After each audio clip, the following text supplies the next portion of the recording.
D2 Chapter 4 Exercise 4D Question number 1. Factorize each of the following expressions completely. Part A. Part A में जो हमारे पास expression given है वो है 45x² minus 81xy। Last exercise में हमने जो फैक्टर्स बनाए थे उसमें हमने अपने आइडेंटिटी फॉर्मूले अप्लाई किए थे, जिसमें हमारे पास 3 टर्म वाले थे, जिसमें एक पॉजिटिव का था, एक नेगेटिव का था और एक हमारे पास 2 टर्म वाला था, a² माइनस b² वाला। तो यहाँ पर हमारे पास जो एक्सप्रेशन है इसमें भी हमारे पास 2 टर्म गिवन है। तो अगर हम देखें तो यहाँ पर हमारे पास परफेक्ट स्क्वायर तो नहीं है, तो हम यहाँ क्या करेंगे, सिंपल हम पहले कॉमन ले लेते हैं यहाँ पर, ठीक है, क्योंकि यहाँ पर परफेक्ट स्क्वायर तो है नहीं, तो 2 टर्म वाला हम यहाँ आइडेंटिटी तो यूज़ नहीं कर सकते अपनी। तो हम क्या करेंगे कि हम यहाँ से कॉमन ले लेंगे। तो इन दोनों टर्म में से हमारे पास कॉमन क्या चीज़ है, एक तो है कि 9, क्योंकि 9 9 81 और 9 5 45।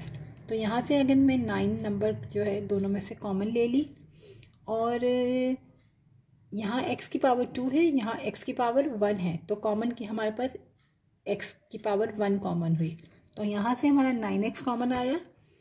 तो अब हम यहाँ देखें तो 9 कितने साथ जाएगा, 9 5 45 और यहाँ पर 2x है तो 1x बाहर है, तो हमारे पास यहाँ 1x बचा, माइनस 9 9 81 और y आंसर। क्योंकि हमें यहाँ फैक्टर्स बनाने हैं, यानी कि हमारे पास एक ओपन एक्सप्रेशन है जिसके हमें ब्रैकेट्स बनाने हैं। तो हम क्या करेंगे, दोनों में से जो चीज़ कॉमन थी, एक 9 कॉमन था और एक x कॉमन था, और जब हम मल्टीप्लाई करेंगे तो यही चीज़ हमारे पास आनी चाहिए। तो हम जब कॉमन लेंगे तो फिर हम यहाँ पर देख लेंगे कि मल्टीप्लाई करने से वही चीज़ हमारी बराबर है, कि हमने कॉमन में कोई मिस्टेक तो नहीं की। जैसे 9 5 45 x² माइनस 9 9 81 x और y। अब हम पार्ट बी करते हैं। पार्ट बी में भी अगर हम देखें तो हमारे पास 2 टर्म है, और अगर हम देखें तो यहाँ पर कॉमन क्या क्या है, हमारे पास यहाँ पर एक 3 कॉमन है नंबर्स में, यहाँ 39 है, यहाँ 15 है, तो दोनों जो है वो 3 के टेबल में जाते हैं। तो हमने लिया 3 कॉमन लिया, यहाँ पर एक x है, यहाँ पर x की पावर 2 है, तो कॉमन एक x हुआ हमारे पास। तो कितना हो जाएगा, 3 13 y माइनस 3 5 15 x और z, क्योंकि यहाँ पर पावर 2 थी, एक x कॉमन लिया तो एक z यहाँ आएगा हमारे पास आंसर। पार्ट सी में हमारे पास है यहाँ पर नंबर्स तो कोई भी नहीं है, तो हम वेरिएबल्स देख लेते हैं। यहाँ पर x की पावर 1 है, यहाँ पावर 2 है, तो हमारे पास जो है वो एक x कॉमन है यहाँ पर, और y की पावर यहाँ 2 है, यहाँ 3 है, तो पावर 2 कॉमन है, और z तो यहाँ है नहीं, तो सिर्फ x और y² कॉमन है। तो यहाँ हमारे पास क्या हुआ, एक आया हमारे पास z² माइनस x और y आंसर, क्योंकि यहाँ पर y³ है, y² हमने बाहर ले लिया, तो यहाँ हमारे पास बचा एक y।